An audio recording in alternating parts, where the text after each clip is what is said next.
The dust swirled in spirals across the barren street as Ruby Wade pressed her back against the splintered wall of the sheriff's office, her heart pounding so violently she feared it might burst through her chest. El Dorado, Kansas was supposed to be her sanctuary, not her gallows. The year was 1878, and the West was still wild enough that a woman alone could disappear or die without anyone asking too many questions. "I'll ask you one more time, Miss Wade." The gruff voice of Deputy Marshal Frank Hollister cut through the tense air. His scarred face twisted into something resembling a smile, but there was nothing friendly about the gesture. "Where is it? Where did you hide the map?" Ruby's fingers trembled against the rough fabric of her dress. The journey from Boston had been fraught with peril, but nothing compared to this moment. She had been so careful, so vigilant, but somehow they had found her anyway. "I don't know what you're talking about," she managed, her voice barely audible. Hollister's hand cracked across her face with such force that her vision blurred. The metallic taste of blood filled her mouth. "Don't play games with me, girl. We know Carter gave it to you before he died. That map belongs to Mr. Blackwell, and he wants it back." Ruby fought to remain conscious as the pain radiated through her jaw. She had never even seen a map. What Carter had whispered to her in his final moments made no sense, just desperate ramblings of a dying man. But these men wouldn't believe that. "She doesn't have it, Hollister." The deep voice came from the doorway, sudden and commanding. Ruby blinked away tears to see a tall figure silhouetted against the harsh afternoon light. Hollister turned, his hand instinctively moving to his holster. "This ain't your business, Irwin." The man stepped into the dim office, and Ruby could finally make out his features. He was tall and broad-shouldered, with a strong jawline partially obscured by several days' worth of stubble. His eyes were a striking blue that somehow managed to look both icy and warm at the same time. A worn Stetson was pulled low over his brow, and he moved with the easy confidence of a man who knew how to handle himself. "I don't think she knows," he said calmly, his gaze briefly meeting Ruby's before returning to Hollister. "Carter wouldn't have risked giving it to some Eastern lady. He was smarter than that." "Jackson Irwin." Hollister spat the name like it left a bad taste in his mouth. "Last I heard, you were playing ranch hand down in Texas." "Things change," Jackson replied with a shrug. "Now let the lady go. She's clearly confused and scared half to death." Ruby tried to stand taller despite the throbbing pain in her face. This stranger Jackson Irwin was either her salvation or another predator. In her experience, men rarely helped women without expecting something in return. "Mr. Blackwell will want to talk to her himself," Hollister said, grabbing Ruby's arm roughly. Jackson's hand moved to rest on the revolver at his hip. "Mr. Blackwell isn't the law in El Dorado. Not yet, anyway." The tension in the room was palpable, like the air before a lightning strike. Ruby could see the calculation in Hollister's eyes, wondering if he could draw faster than the calm cowboy before him. "Sheriff Daniels is a friend of mine," Jackson continued casually. "I suspect he wouldn't take kindly to one of Blackwell's men roughing up a lady in his own office while he's out on patrol." For several heartbeats, no one moved. Then Hollister released Ruby's arm with a shove that sent her stumbling backward. "This isn't over," he growled. "Blackwell wants that map, and he gets what he wants." He pushed past Jackson, deliberately bumping shoulders with the taller man on his way out. When the door slammed shut behind him, Ruby's legs finally gave out. She sank to the floor, trembling uncontrollably. "Are you all right, miss?" Jackson knelt beside her, keeping a respectful distance. Ruby touched her cheek gingerly. "I'll live." She studied his face, searching for any sign of deception. "Why did you help me?" "No decent man stands by while a woman is being beaten," he said simply. His eyes narrowed as he examined her bruised face. "You're new in town." It wasn't a question, but Ruby nodded anyway. "I arrived on yesterday's stage from Topeka." "Bad timing," Jackson said, offering her a clean handkerchief. "Hollister and his boss have been stirring up trouble for months now." Ruby pressed the cloth to her split lip. "I don't know anything about any map. I barely knew Thomas Carter. He was just a fellow passenger on the train from St. Louis to Topeka." Jackson stood and offered her his hand. "Whether you know something or not doesn't matter. Hollister believes you do, and that makes you a target." Ruby hesitated before taking his hand, allowing him to help her to her feet. His palm was rough with calluses, but his touch was surprisingly gentle. "What should I do? I can't go back east." The admission cost her, but there was no hiding the truth. "There's nothing for me there anymore." Jackson released her hand and moved to the window, peering through the dusty glass. "Hollister's gone for now, but he'll be back with reinforcements. You should come with me until Sheriff Daniels returns." Ruby's instinct was to refuse. Trusting a stranger had never been her way.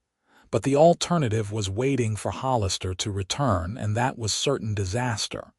"Where would we go?" she asked cautiously. "I have a small place at the edge of town. It's nothing fancy, but it's safe."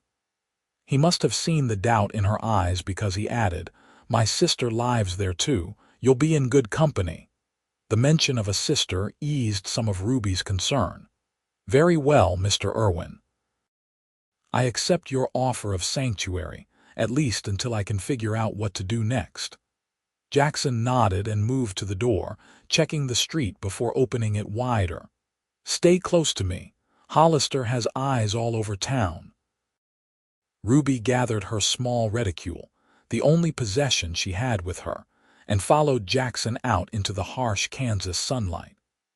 El Dorado was a typical frontier town, one main street lined with wooden buildings, most of them businesses catering to cowboys and travelers passing through.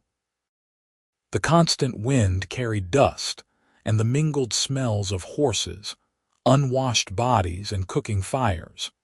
Jackson led her down side alleys, avoiding the main thoroughfares where they might be spotted. Ruby struggled to keep up with his long strides, her fashionable Eastern boots proving impractical on the uneven ground. "You're not dressed for frontier life," Jackson observed over his shoulder. Ruby glanced down at her travel-worn dress, once fine but now soiled from days of travel. "I didn't exactly plan this journey," she admitted. Jackson slowed his pace slightly.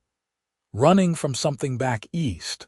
Isn't everyone out here running from something?" Ruby countered. A ghost of a smile crossed his face. "Fair point, Miss Wade." They reached a modest wooden house set apart from its neighbors by a small corral containing 2 horses. A vegetable garden grew alongside one wall, surprisingly lush in the harsh landscape. "Hannah," Jackson called as he opened the door. "We have a visitor." A young woman appeared from what Ruby assumed was the kitchen, wiping her hands on an apron. She had the same striking blue eyes as her brother but softer features and honey blonde hair pulled back in a practical bun. "My goodness, what happened to your face?" Hannah exclaimed, rushing forward to examine Ruby's bruises. "Hollister," Jackson said grimly, hanging his hat on a peg by the door. Hannah's expression hardened. "That man is becoming a menace." She gently guided Ruby to a chair. "Sit down. I'll fetch some cold water and arnica for that cheek." Ruby sat gratefully, feeling overwhelmed by the siblings' kindness. Their home was simple but clean and comfortable, with handmade furniture and colorful quilts that added warmth to the otherwise Spartan space. Hannah returned quickly with a basin of water and some cloths. "I'm Hannah Irwin," she said as she began to gently clean Ruby's face. "And you are Ruby Wade. I'm sorry to impose on you like this." "Nonsense," Hannah said firmly. "Any enemy of Hollister's is a friend of ours." Jackson had moved to the window, watching the approach to their house with vigilant eyes. "Hannah, Miss Wade may need to stay with us for a few days. Hollister thinks she has something that belongs to Blackwell." "Do you?" Hannah asked directly but without accusation. Ruby shook her head. "No. At least, I don't think so." She hesitated, then decided these people deserved the truth if they were risking themselves for her. "A man named Thomas Carter died on the stage to Topeka. Before he passed, he whispered something to me about keeping it safe in the heart of the blossom, but it made no sense. He was delirious with fever." Jackson and Hannah exchanged a look that Ruby couldn't interpret. "Carter was a surveyor," Jackson said slowly. "Worked for the railroad until recently.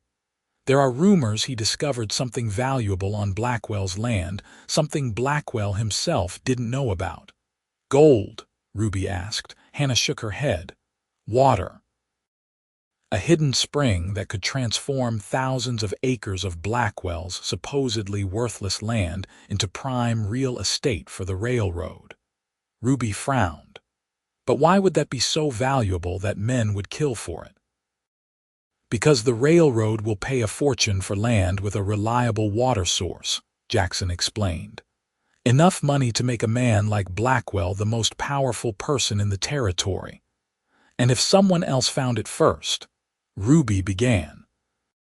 "They could claim the land before Blackwell realizes what he's sitting on," Jackson finished. Ruby's mind was racing. "But I don't have any map. Carter never gave me anything physical." "The heart of the blossom," Hannah repeated thoughtfully. "That could be a clue to the location." Jackson paced the small room.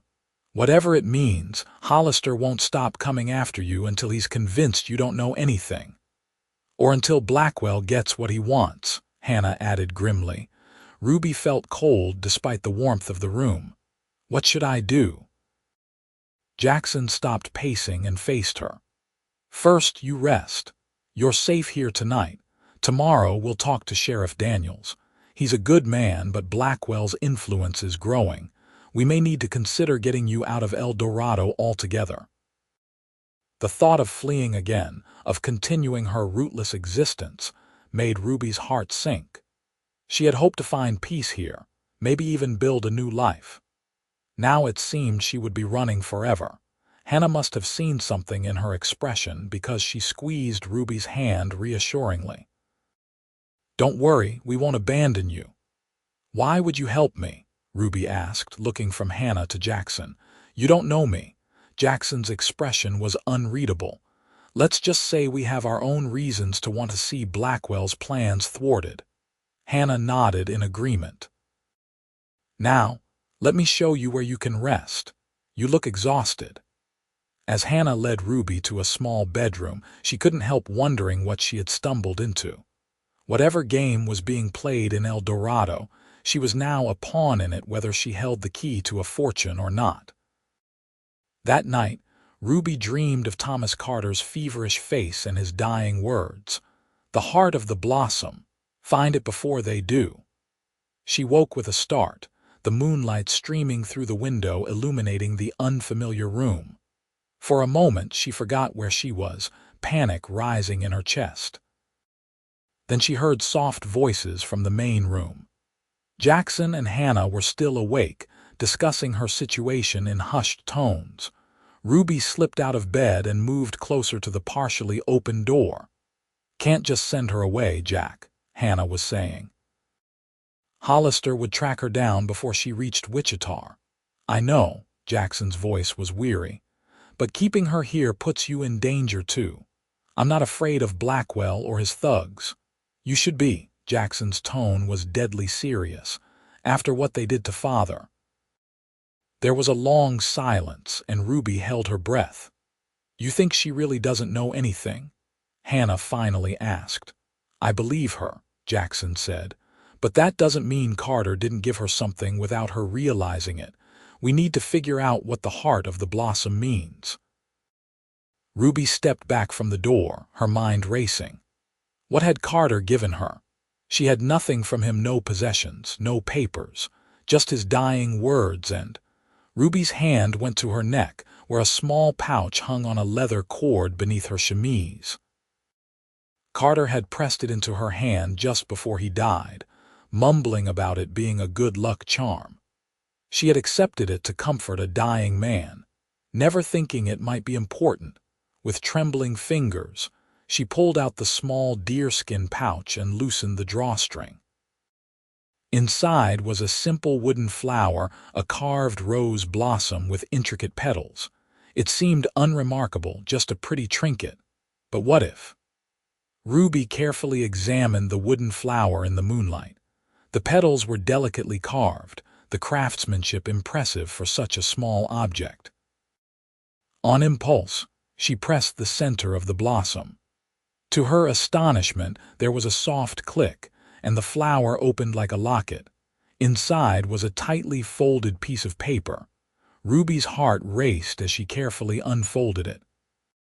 It was a map, drawn in fine detail, showing what appeared to be a section of land with a creek running through it. X marks indicated specific locations, with one circled several times and labeled simply Heart.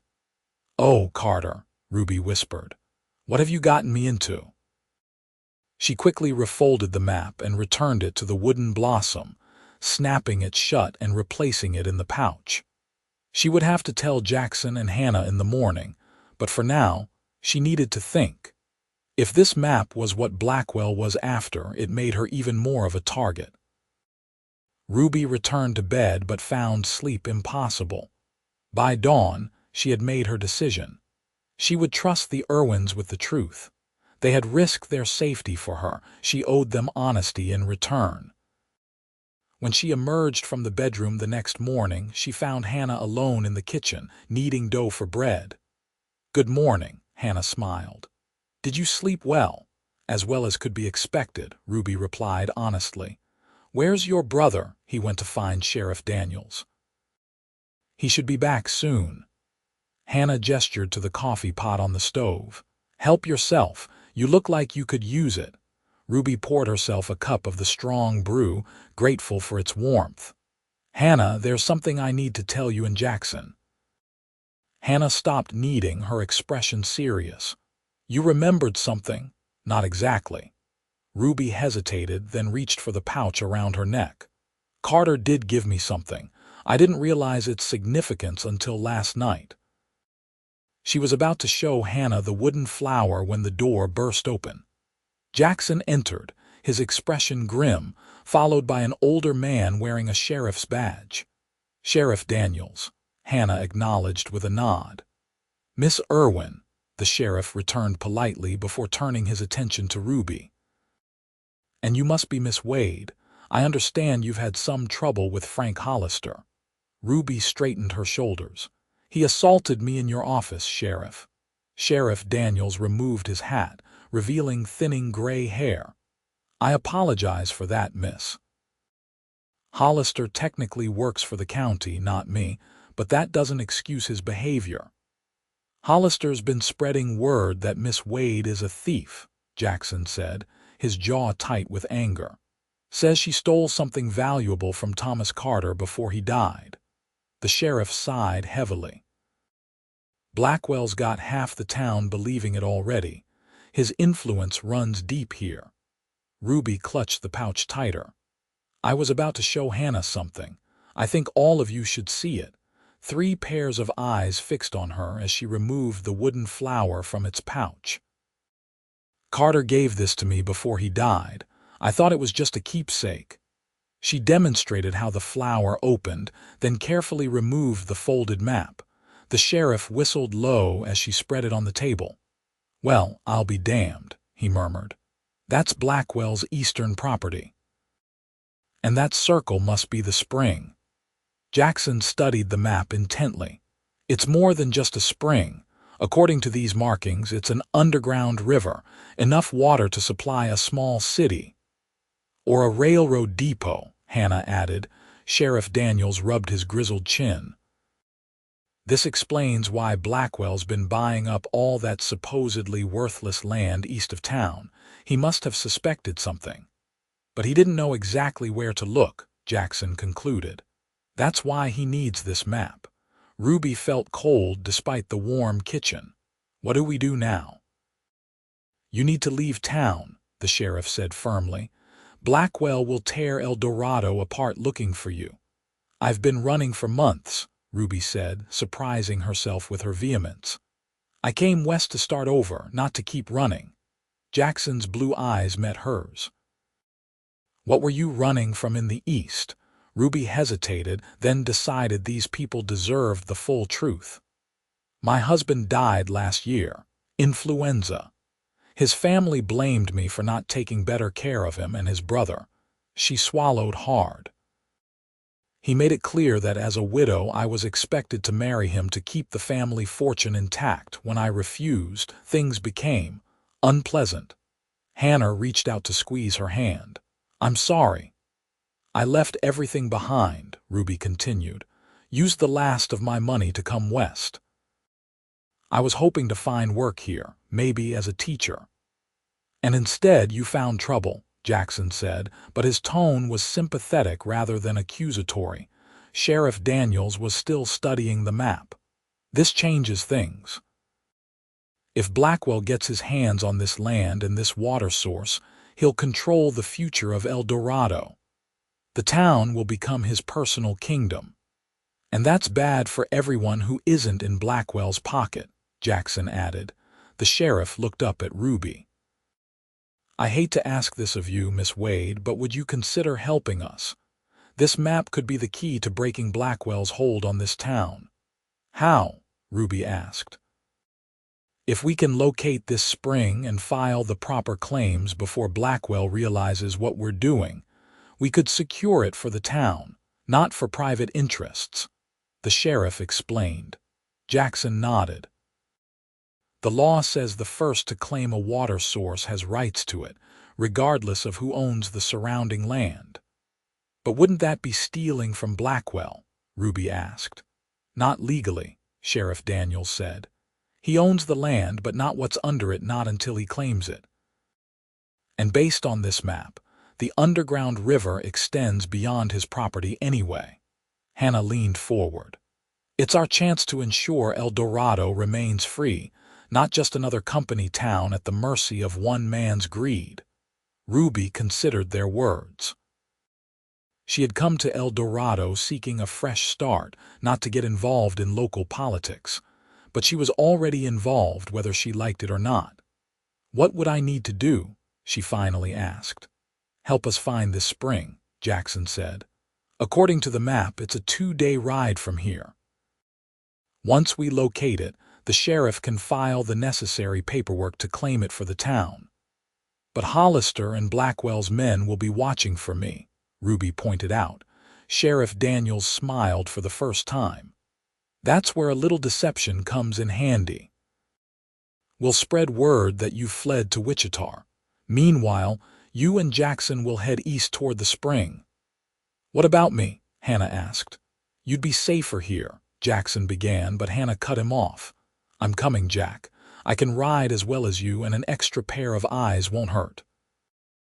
After a brief argument, Jackson reluctantly agreed that his sister could join them. They spent the next hour planning their journey, with the sheriff providing details about Blackwell's property and the terrain they would face. We should leave at dusk, Jackson decided. Less chance of being spotted. Sheriff Daniels nodded. I'll create a diversion in town to draw attention away from you, and I'll spread those rumors about Miss Wade fleeing to Wichita. As the men continued discussing logistics, Hannah pulled Ruby aside. You'll need different clothes, she said, eyeing Ruby's impractical dress. And we should do something with your hair. It's too recognizable. Ruby touched her auburn locks self-consciously. What do you suggest? Hannah grinned. How do you feel about becoming a brunette for a while? By late afternoon, Ruby barely recognized herself in Hannah's small hand mirror. Her distinctive auburn hair was now a deep brown, coiled tightly under a wide-brimmed hat. She wore men's trousers, a loose shirt, and a vest that disguised her feminine figure. Hannah had even shown her how to smudge dirt strategically on her face to alter the appearance of her features. "You make a convincing young cowhand," Hannah declared, satisfied with her work. "No one would look twice at you." Jackson, returning from preparing the horses, stopped short at the sight of Ruby's transformation. For a moment he simply stared, and Ruby felt her cheeks warm under his scrutiny. "Will I pass inspection, Mr. Irwin?" she asked, attempting a deeper voice. A slow smile spread across his face. "Impressive. Just remember to walk like you're uncomfortable on the ground. Cowboys have a distinctive bowlegged stride from spending too much time in the saddle." Ruby practiced walking across the room, exaggerating the gait until Jackson chuckled. "That's more like it. Just don't overdo it." As the sun began to set, casting long shadows across the plains, they made their final preparations. The map was safely hidden in a secret pocket Hannah had sewn into Ruby's vest. Their saddlebags contained enough provisions for several days, and each of them carried a weapon: Jackson his revolver, Hannah a rifle, and Ruby a small derringer that the sheriff had provided. "Remember," Sheriff Daniels told them as they prepared to mount their horses, "if you're caught, I can't officially help you. Blackwell has too many allies in the county government." "We understand," Jackson said, checking his saddle one last time. "We'll be careful." The sheriff nodded grimly. "Find that spring. It may be our only chance to keep El Dorado free." As they rode out, taking a little-used trail that skirted the edge of town, Ruby felt a strange mixture of fear and exhilaration. For the first time in months, she wasn't simply running away from something, she was running toward a purpose.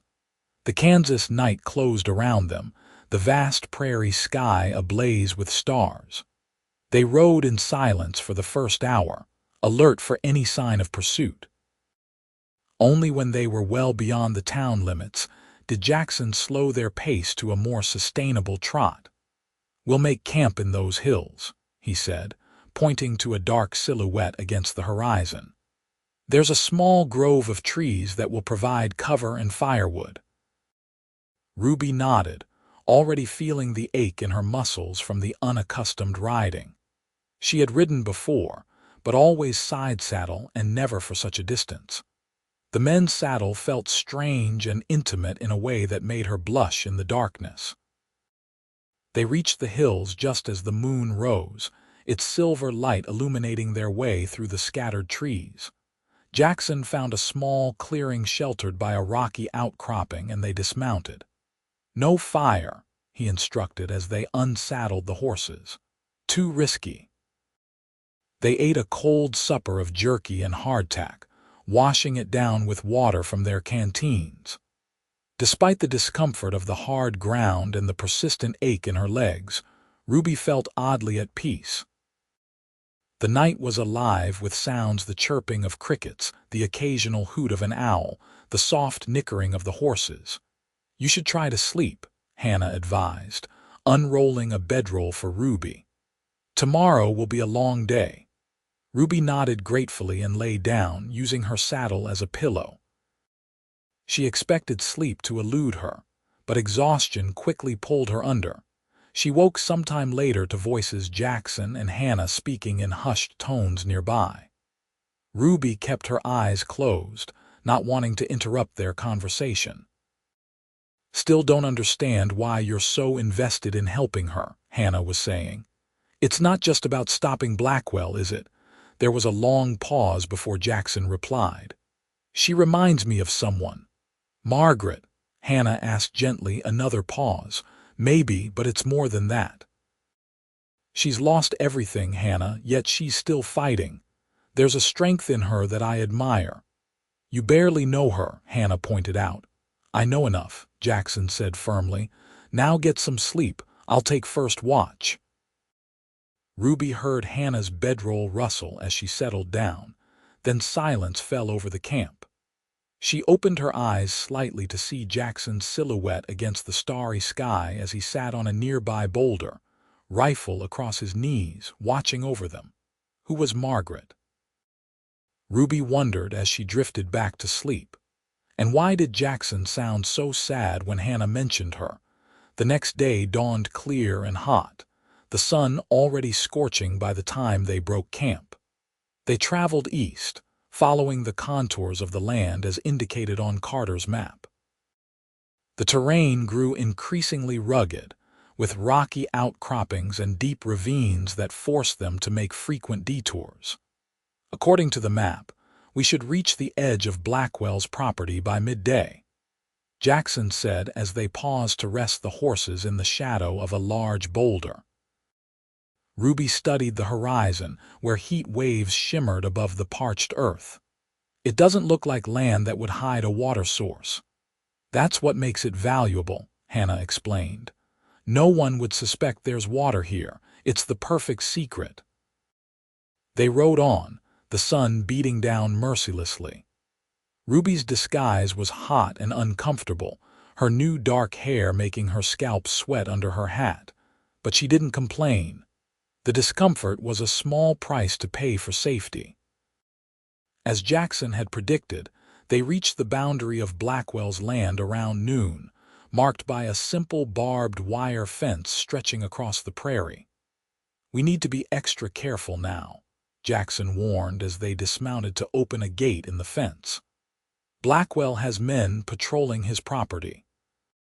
They proceeded more cautiously, staying close to ravines and patches of scrub that offered some cover. The landscape began to change subtly. The soil took on a reddish tinge, and occasional patches of greener vegetation appeared amidst the drought-stricken prairie. "Signs of underground moisture," Hannah noted, pointing to a cluster of cottonwood trees growing in a shallow depression. "We must be getting close." They continued eastward, following the increasingly frequent patches of green. By late afternoon, they had reached a series of rocky hills that rose abruptly from the plain. "This must be it," Jackson said, consulting the map. According to Carter's markings, the spring or the entrance to it should be in that largest hill. They tethered their horses in a sheltered ravine and proceeded on foot, climbing the rocky slope carefully to avoid dislodging stones that might give away their position. The hill was larger than it had appeared from a distance, its sides steep and covered with loose shale that made climbing treacherous. "Look for any sign of an opening," Jackson instructed as they spread out across the hillside. "A cave, a crevice, anything unusual." For over an hour they searched without success. The sun was beginning to lower in the western sky, casting long shadows across the landscape. Ruby's throat was parched, her water canteen nearly empty. Just as she was about to suggest they regroup and reconsider their approach, she noticed something strange. A single flower, a wild rose growing from a crack in the rocks where nothing else seemed to thrive. "The heart of the blossom," she whispered, remembering Carter's words. She called to the others and they quickly joined her. The wild rose was indeed unusual, its deep pink blossoms vibrant against the dull rock. "It needs water to grow," Hannah said, kneeling to examine the flower. "There must be moisture coming from somewhere." Jackson began clearing away loose rocks around the base of the plant, revealing a narrow crevice in the hillside. As more debris was removed, they could see that the crevice widened into a small cave. "This has to be it," Jackson said, his voice tight with excitement. He produced a small lantern from his pack and lit it. "Stay here, I'll check it out." "We're coming with you," Ruby said firmly, and Hannah nodded in agreement.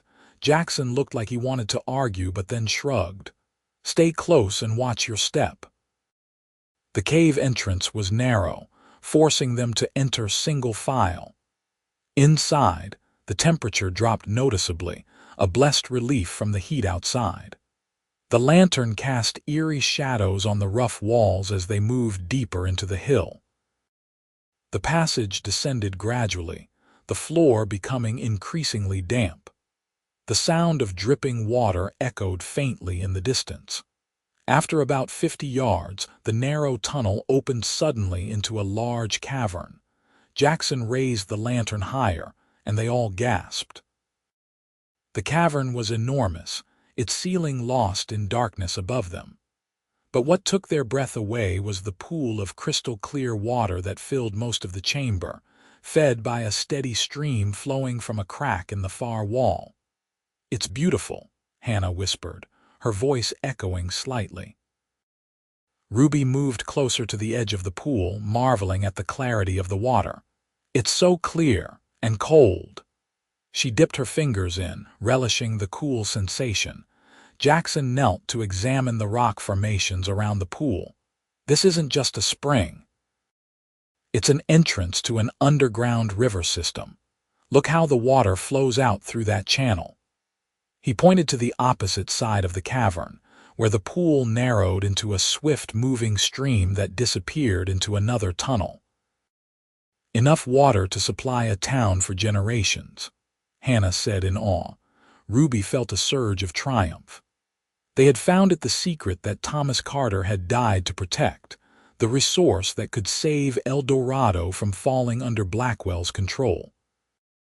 "We need to document this," Jackson said, pulling out a small notebook and pencil. "Measurements, direction of flow, anything that will help establish a legal claim." For the next hour they explored the cavern, mapping its dimensions and the direction of the underground river. Ruby helped by taking samples of the water in small vials that Hannah had brought for that purpose.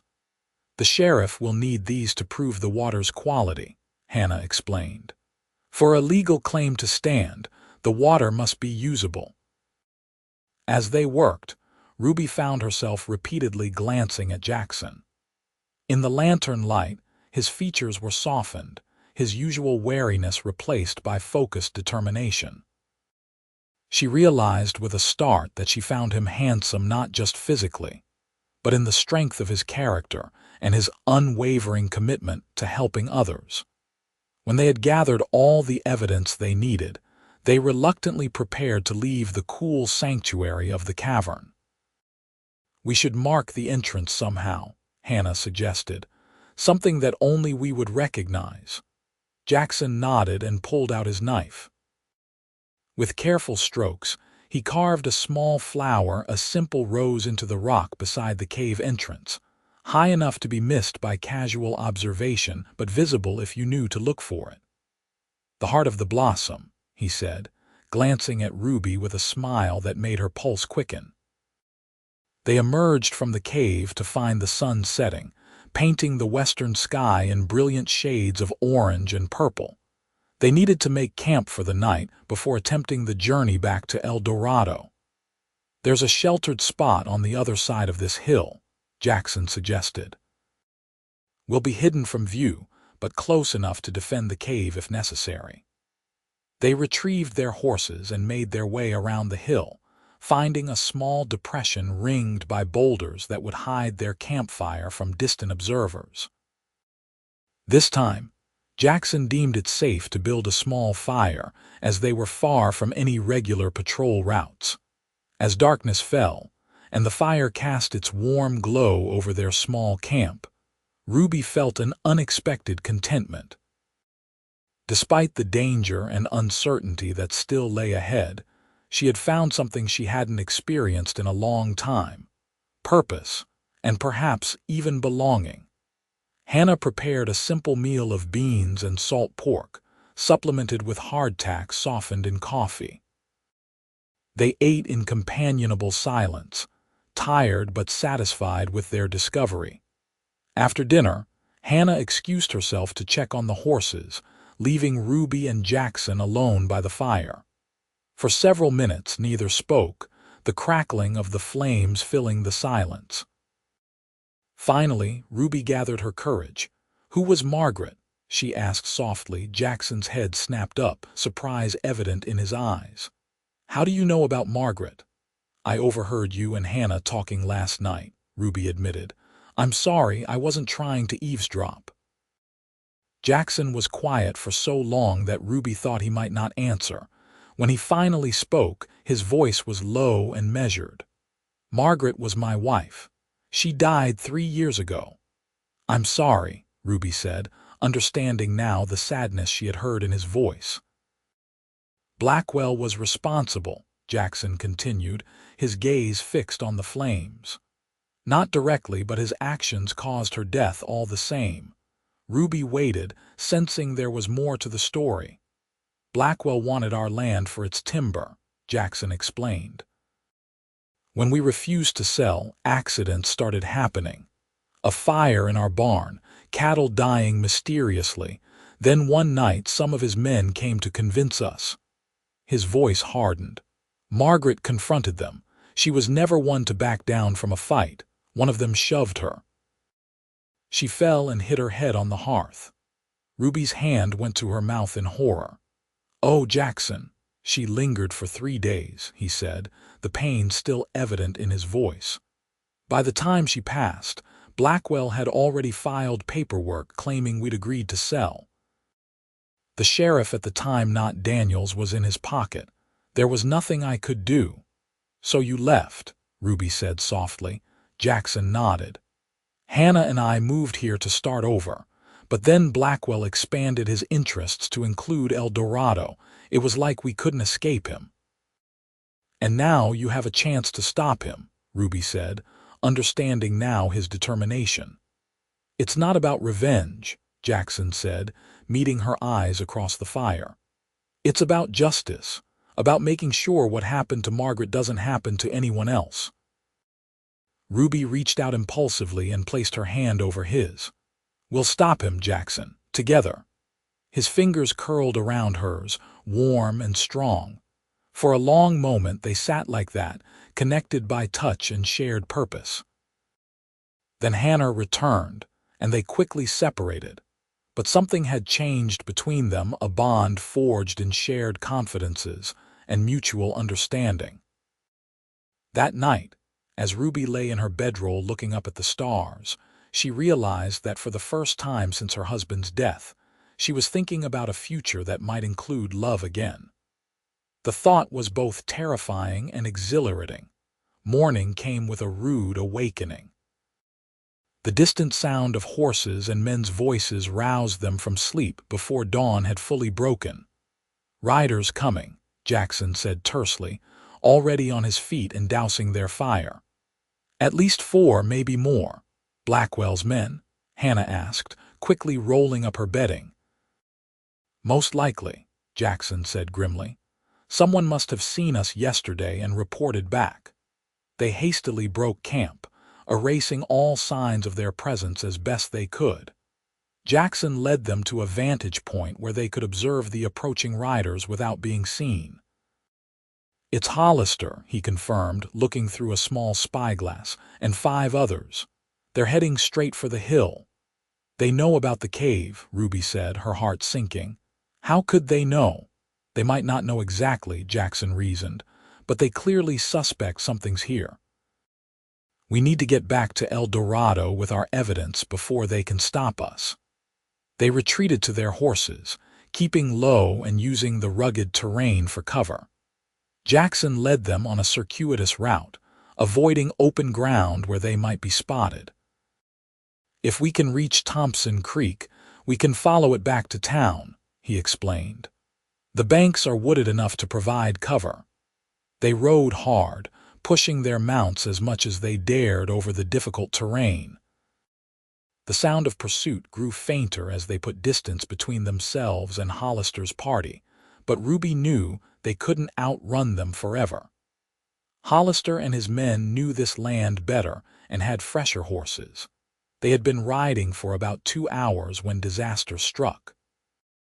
Hannah's horse stepped into a prairie dog hole, stumbling badly and throwing her to the ground. The horse recovered, but Hannah lay motionless. "Hannah!" Jackson was off his horse in an instant, kneeling beside his sister. Ruby quickly dismounted and joined him. Hannah was conscious but clearly in pain, her face pale beneath her tan. "My ankle," she gasped. "I think it's broken." Jackson gently examined the injured limb, his expression grim. Not broken, but badly sprained. You can't ride like this."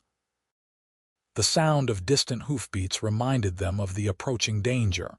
Jackson made a quick decision. "There's an abandoned line shack about a mile east of here," he told Ruby. "I'll take Hannah there. You need to continue to El Dorado with the evidence."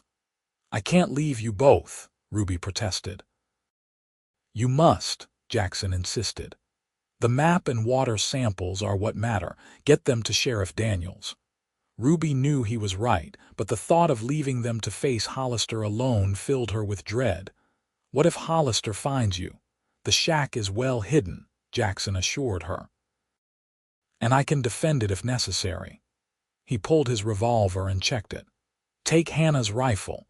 Follow the creek until you reach the old mill, then cut west.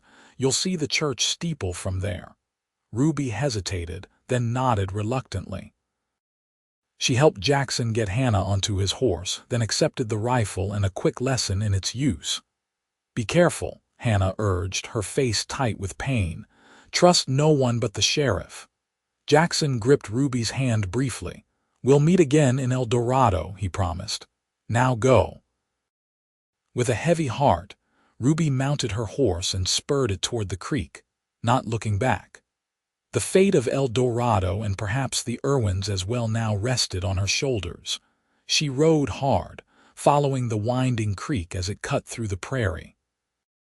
The water was low due to the drought, but the trees along its banks provided welcome cover. She stopped only once to rest her horse and drink from her dwindling water supply. As she rode, Ruby replayed Jackson's instructions in her mind, determined not to get lost. The old mill, then west toward the church steeple. It seemed simple enough, but the Kansas landscape was deceivingly uniform to her eastern eyes. The sun was high overhead when she finally spotted the decrepit structure of the abandoned mill. Its water wheel hung motionless, the wooden slats gray with age and exposure. Ruby allowed herself a moment of relief before turning her horse westward. She had ridden perhaps a mile when she spotted a rider approaching from the north. Instinctively, she guided her horse into a stand of cottonwoods, drawing Hannah's rifle as she dismounted and took cover behind a thick trunk. The rider came closer, and Ruby's finger tensed on the trigger. Then she recognized the dusty hat and gray mustache of Sheriff Daniels. Relief flooded through her, and she stepped out from her hiding place, waving to catch his attention. The sheriff reined in his horse sharply, his hand moving to his gun before he recognized her. "Miss Wade, is that you under all that dirt?" "Sheriff," Ruby called, leading her horse out of the trees. "Thank goodness it's you." "Where are the Irwins?" he asked, scanning the area behind her. Quickly, Ruby explained what had happened, their discovery of the underground river, Hannah's injury, and their separation. The sheriff's expression grew increasingly concerned. "Hollister and his men were in town asking questions yesterday," he said grimly. "When I tried to mislead them with the Wichita story, they didn't seem convinced. Someone must have tipped them off about your real destination." "We need to help Jackson and Hannah," Ruby insisted. "First, we need to get you and that evidence safely to town," the sheriff countered. "If we secure the legal claim to that water source, Blackwell loses his advantage. That's the priority." Though it pained her to delay going to Jackson's aid, Ruby knew the sheriff was right. They rode together toward El Dorado, taking a route that avoided the main trails. As they crested a rise that gave them a view of the town in the distance, the sheriff suddenly raised his hand, signaling her to stop. "Riders," he said tersely, pointing to a dust cloud moving toward them from the direction of town. They retreated behind the ridge, watching as a group of 6 men rode past below them, heading east the direction from which Ruby had come.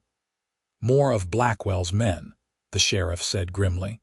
"They must be reinforcing Hollister." Ruby's heart raced with fear for Jackson and Hannah. "We have to warn them." "We will," Sheriff Daniels promised, But first, let's get you safely to my office. We need to file that water claim immediately."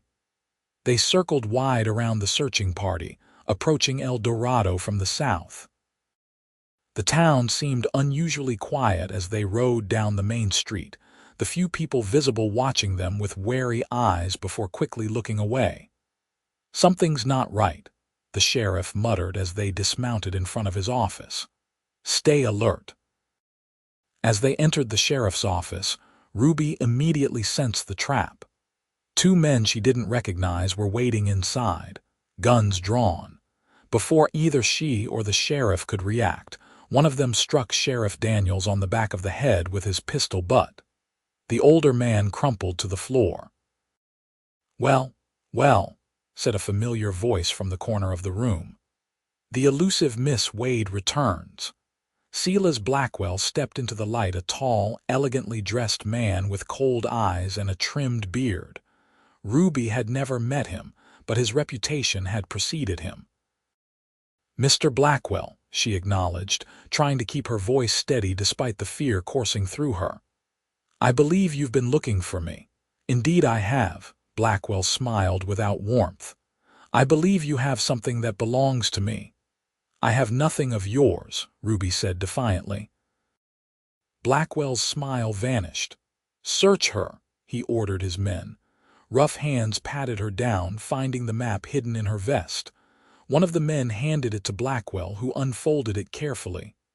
"Ah, Thomas Carter's handiwork," he said, studying the map. The man was a traitor but a skilled surveyor.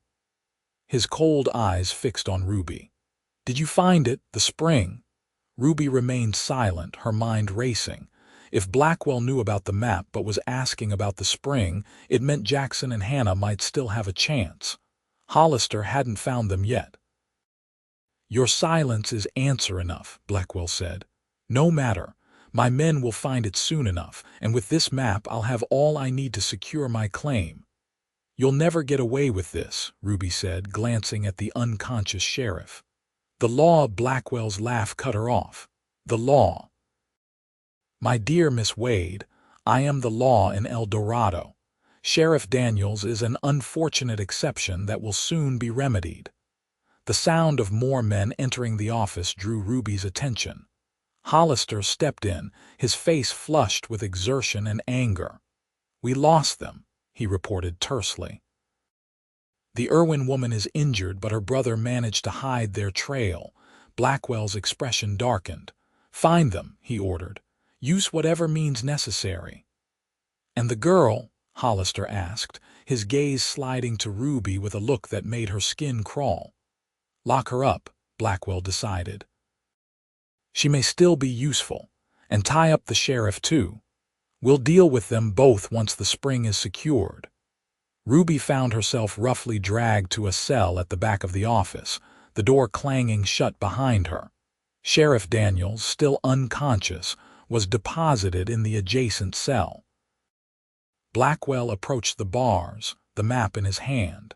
"You've caused me considerable trouble, Miss Wade, but in the end, you've delivered exactly what I needed." He folded the map carefully and placed it in his coat pocket. "I almost wish Carter had lived to see this. His betrayal has come full circle." "What will you do with the water?" Ruby asked, hoping to keep him talking to learn anything that might help. "Progress, my dear," Blackwell said expansively. "The railroad needs water for its engines. Towns need water to grow. Whoever controls the water controls the future of this territory." His eyes hardened. "And I intend to control it all." With that, he turned and left, taking most of his men with him. Only one guard remained, slouched in a chair by the front desk, his rifle across his knees. Ruby sank onto the hard bench in her cell, despair threatening to overwhelm her. She had failed. The map was in Blackwell's hands. Jackson and Hannah were in danger, and she was powerless to help them. Hours passed. The sheriff eventually regained consciousness, grimacing with pain as he sat up. "Are you all right?" Ruby whispered. "I've had worse," he replied quietly, touching the lump on his head. But we're in a bad spot, Miss Wade. Blackwell's making his move. What will he do? File a water claim using that map, then eliminate anyone who might contest it. The sheriff's expression was grim. Including us. Night fell, and the guard was replaced by another man, older and heavier, who promptly produced a flask and began drinking. Ruby watched him through the bars, noticing how his head gradually began to nod as the alcohol took effect. "Sheriff," she whispered, "the guard is falling asleep." The sheriff moved closer to the bars separating their cells. "Even if he does, these doors are locked. The keys are on his belt." Ruby's mind raced. Then she remembered something from her childhood, a skill her father had taught her during one of his more whimsical moments. "I might be able to reach them," she said, studying the distance between the cells and the guard's chair. "My father taught me a trick with a length of string and a weight." The sheriff looked skeptical but helped her search their cells for anything useful. They found a loose thread in Ruby's blanket that, when pulled, gave them several feet of strong thread. For a weight, Ruby used the small metal button from her cuff. Working quickly, she tied the button to the thread, creating a makeshift fishing line. Then, reaching through the bars, she began to swing the weight in an arc, gradually extending its reach toward the sleeping guard. It took several attempts, but finally the button snagged on the ring of keys at his belt. With painstaking care, Ruby began to pull, the thread tensing as the keys lifted slightly from their position. The guard stirred, mumbling in his sleep, and Ruby froze. When he settled again, she resumed her delicate work, easing the keys inch by inch toward the cell. Just as the keys were about to slip free of the guard's belt, the thread snapped. The keys fell to the floor with a loud clatter. The guard jerked awake, his bleary eyes searching the room.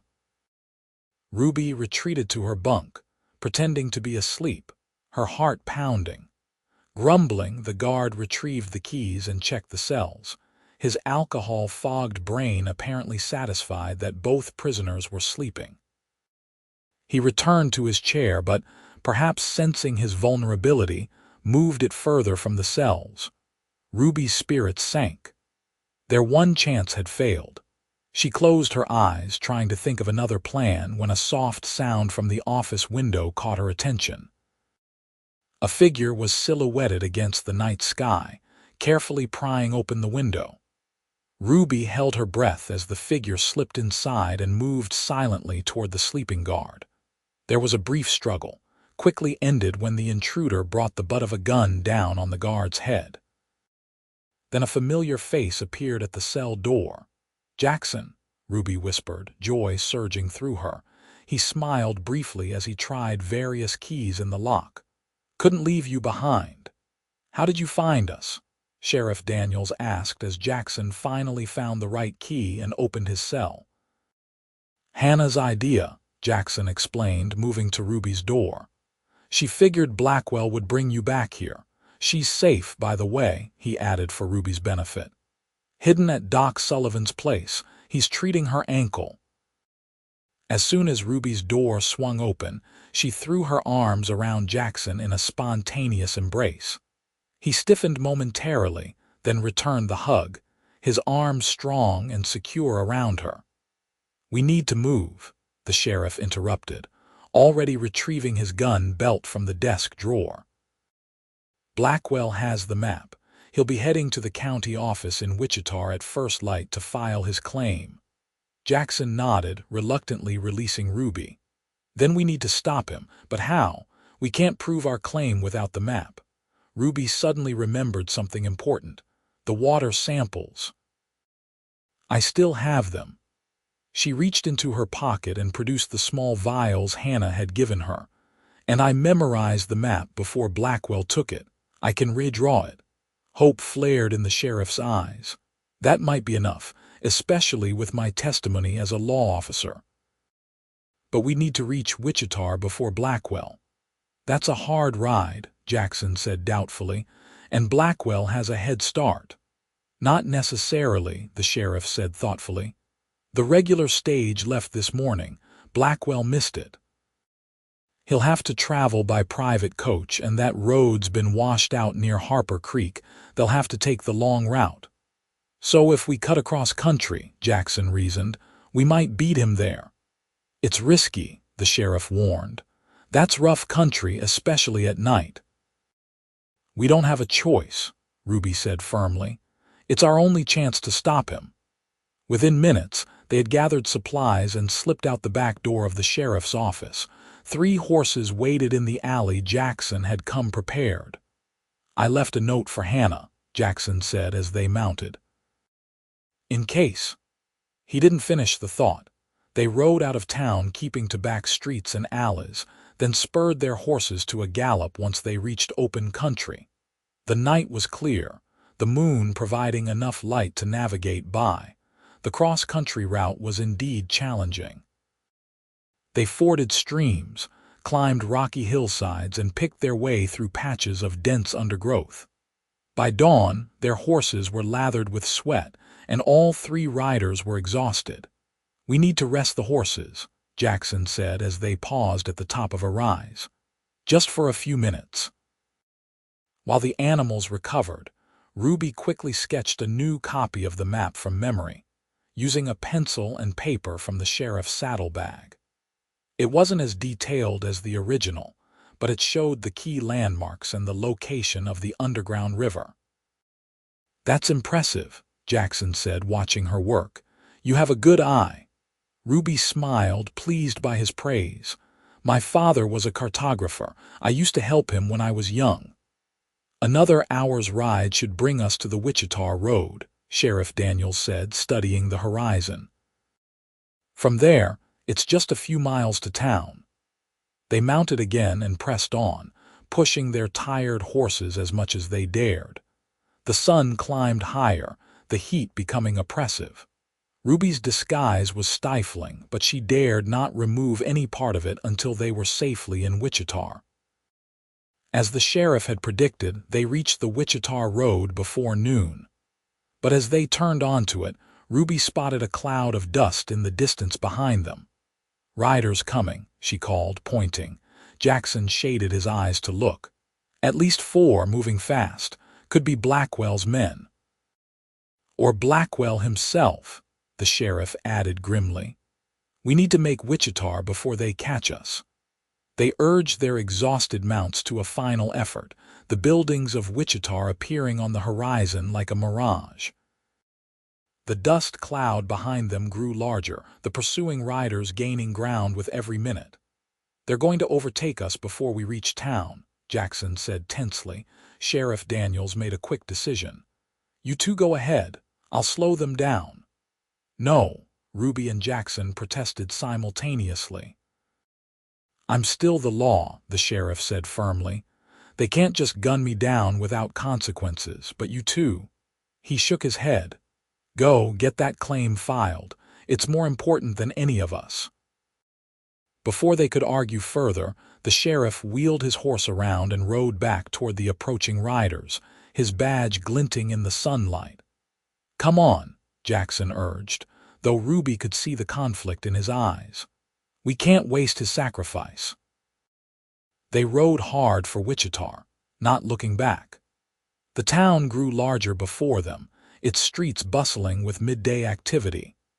They thundered down the main thoroughfare, drawing curious stares from pedestrians, and reined in sharply before the county clerk's office.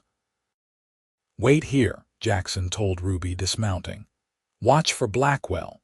Ruby nodded, too breathless to speak. Her legs trembled as she slid from the saddle, her body protesting the punishing ride. But there was no time for rest. She scanned the road leading into town, watching for any sign of pursuit. Jackson emerged from the building minutes later, his expression frustrated. The clerk won't accept our claim without more proof. He says our map is too crude, and the water samples aren't enough without expert verification. But Blackwell will have the original map, Ruby protested. Exactly, Jackson said grimly. And apparently he sent a telegram ahead. The clerk is expecting him. Ruby's hopes plummeted. So we came all this way for nothing. Jackson's jaw tightened with determination. Not yet. There's a geologist at the university here, Professor Elliot. Hannah mentioned him once. If he can verify our water samples and testify to their origin. It's worth trying, Ruby agreed, her own determination returning. They left their horses at the hitching post and hurried through the streets of Wichita on foot, asking directions to the university. The small campus was on the outskirts of town, a collection of brick buildings surrounding a central green. They found Professor Elliot in his laboratory, a slight man with spectacles and a distracted air. When Jackson explained their situation, leaving out the details about their flight from the law, the professor's interest was immediately piqued. Underground river systems in that region. Fascinating. He examined the water samples with growing excitement. This mineral composition is quite distinctive, and you say it emerges in a cave system.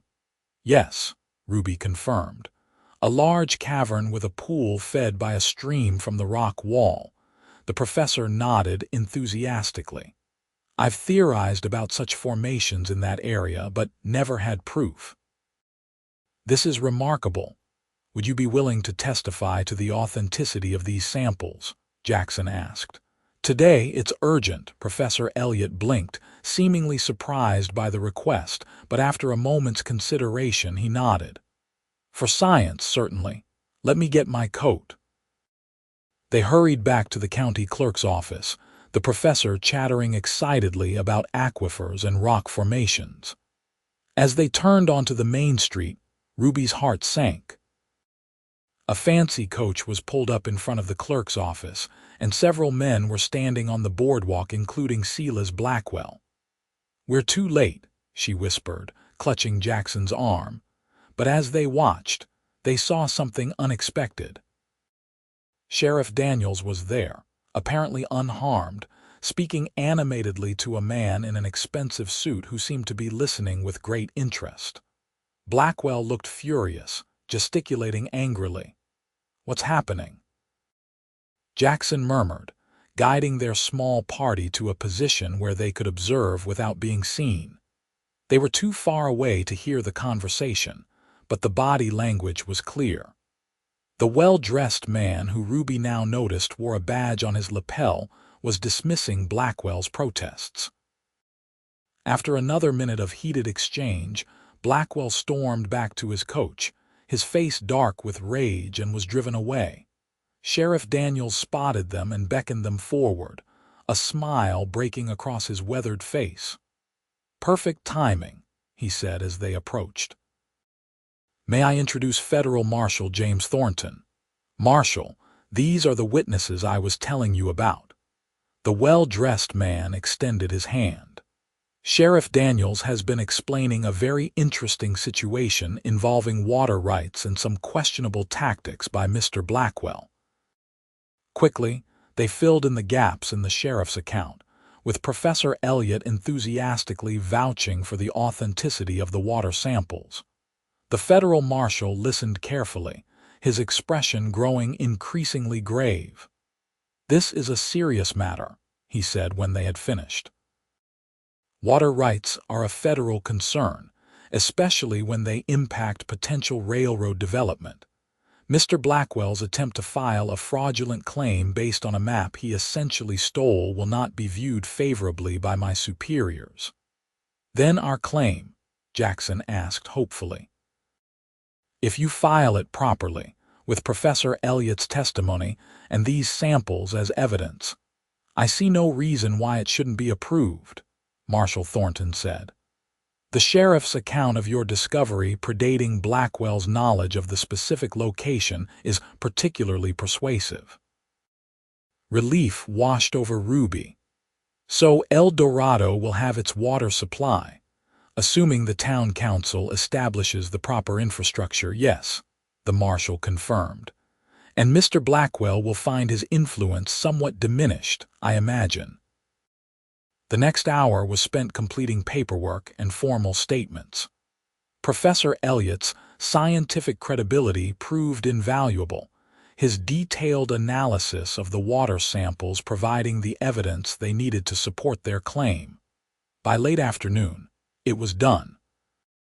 The claim was filed in the name of the town of El Dorado, with provisions ensuring the water would remain a public resource, not the private property of any individual or corporation.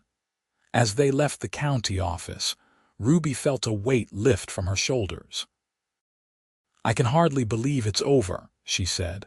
"Not quite over," Sheriff Daniels corrected. "Blackwell won't take this lying down, but we've dealt him a significant blow." "How did you escape those riders?" Jackson asked the sheriff as they walked toward the hotel where they would spend the night before returning to El Dorado. Sheriff Daniels chuckled. "Didn't have to escape. It was Marshal Thornton and his deputies. They were already on their way to investigate complaints about Blackwell's business practices.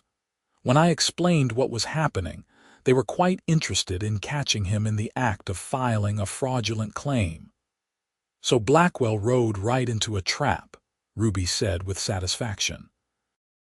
"Indeed he did," the sheriff confirmed. "And now he's under investigation for multiple violations of federal law. His days of running roughshod over El Dorado are numbered." That evening, after a much-needed bath and change of clothes, Ruby gratefully abandoning her disguise for a simple dress, borrowed from the hotel's lost, and found they gathered in the hotel dining room to celebrate their victory. Professor Elliott joined them, still bubbling with excitement about the underground river.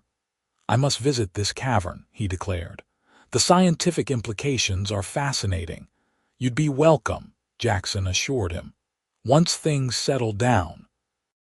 As the evening wore on, the professor and the sheriff fell into a discussion about the geological history of Kansas, leaving Ruby and Jackson sitting together in companionable silence.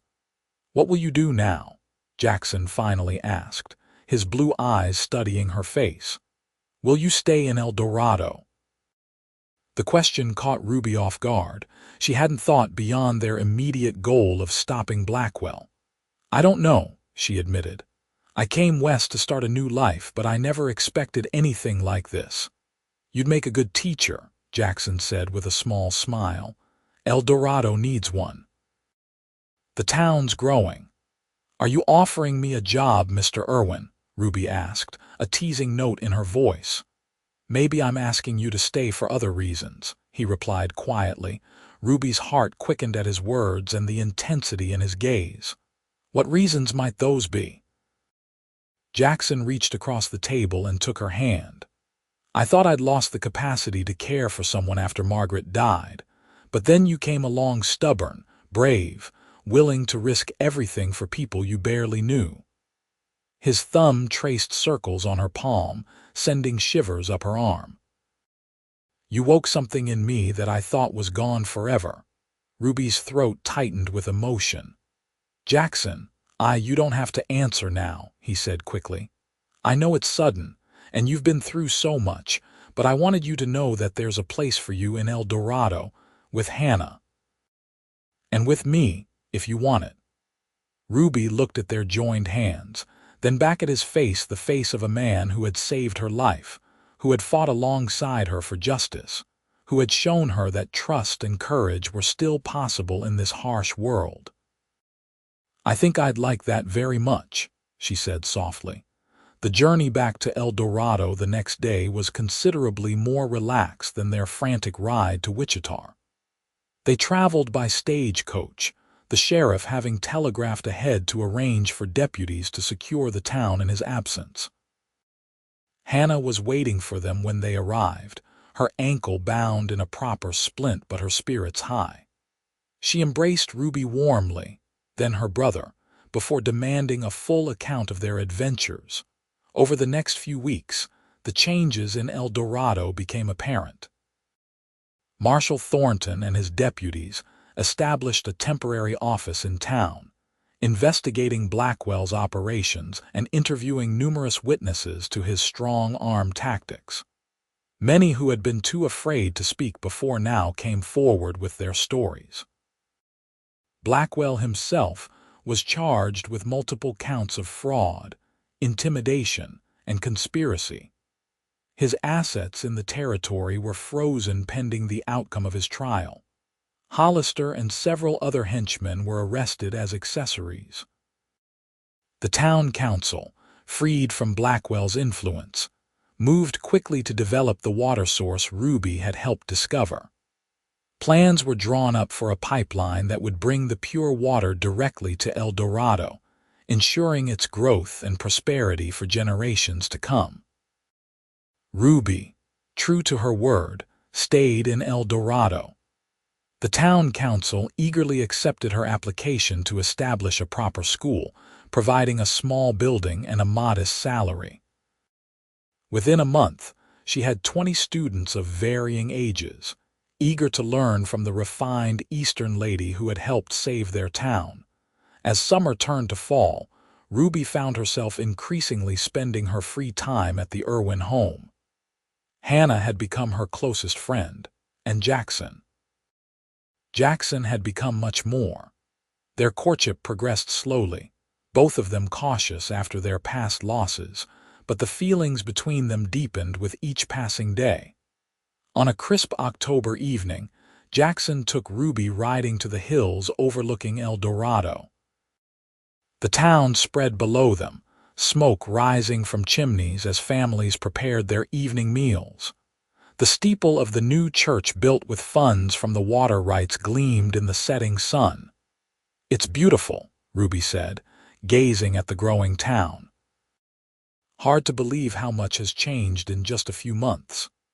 "Thanks to you," Jackson said, dismounting and helping her down from her horse. Ruby shook her head. "I only helped. You and Hannah, Sheriff Daniels, you were already fighting for El Dorado before I arrived." "But you gave us the means to win," Jackson insisted. He took her hands in his. "Ruby, you changed everything. This town, its future." He paused, his eyes holding hers. "My life." Ruby's breath caught as he dropped to one knee. "I know it hasn't been long," he said, his voice husky with emotion. "And if you need more time, I understand. But I love you, Ruby Wade. I want to build a life with you here. Will you marry me?" Tears filled Ruby's eyes, but they were tears of joy. "Yes," she whispered. "Yes, I will." Jackson's face lit with a smile that made her heart soar. He rose and pulled her into his arms, his kiss tender yet passionate, a promise of the future they would share. Their wedding, held in the new church just before Christmas, was a town-wide celebration.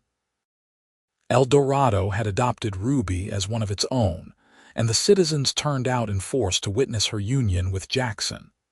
Hannah, her ankle fully healed, stood proudly as Ruby's maid of honor. Sheriff Daniels gave the bride away. Even Professor Elliot traveled from Wichita for the occasion, bearing news that the underground river system Ruby had helped discover was now being studied by geologists from across the country, its significance far greater than anyone had initially realized. As Ruby and Jackson exchanged their vows, she reflected on the strange journey that had brought her to this moment. What had begun with fear and flight had transformed into love and belonging. The woman who had been running from her past had found her future in the most unlikely of places. Later, as they danced at their wedding celebration in the town hall, Jackson held her close and whispered, "Do you remember what I said when I first saw you? In the sheriff's office with Hollister." Ruby smiled at the memory. "I don't think she knows," she quoted. "You were trying to protect me, even then." Jackson shook his head. "I was wrong, though. You did know something valuable. You knew how to be brave in the face of danger, how to stand up for what's right." His blue eyes gazed into hers with love. "And now you know how much I love you." "And you know how much I love you," Ruby replied, standing on tiptoe to kiss him as the townsfolk applauded their dancing. In the years that followed, El Dorado flourished. The railroad came, bringing new opportunities and growth. The underground river provided water even in the driest summers, making the town an oasis on the prairie. Ruby's school grew along with the town, eventually becoming a proper academy with multiple teachers. Jackson expanded his small ranch, breeding horses that became known throughout the territory for their strength and endurance. They built a comfortable home on the edge of town, with a wide porch where they could watch the sunset together. Hannah lived with them until she married the town's new doctor, setting up her own household just down the road. Their first child, a son they named Thomas in honor of the man whose secret had brought them together, arrived a year after their wedding. A daughter, Margaret, followed 2 years later, and eventually another son, William. Their home was filled with laughter, learning, and love. Silas Blackwell was convicted and sentenced to prison for his crimes. By the time he was released, years later, Dorado had changed beyond recognition, a thriving, independent community that would never again fall under one man's control. Sometimes, on quiet evenings when the children were asleep, Ruby and Jackson would sit on their porch and marvel at the path that had led them to each other. The woman who had been forced to reveal a secret she didn't know she possessed. The cowboy who had defended her with words that proved both right and wrong. The journey that had begun in fear and ended in love. "I don't think she knows," Jackson would sometimes tease, recalling his first words about her, and Ruby would smile, leaning her head against his strong shoulder. "But now, I know everything that matters,"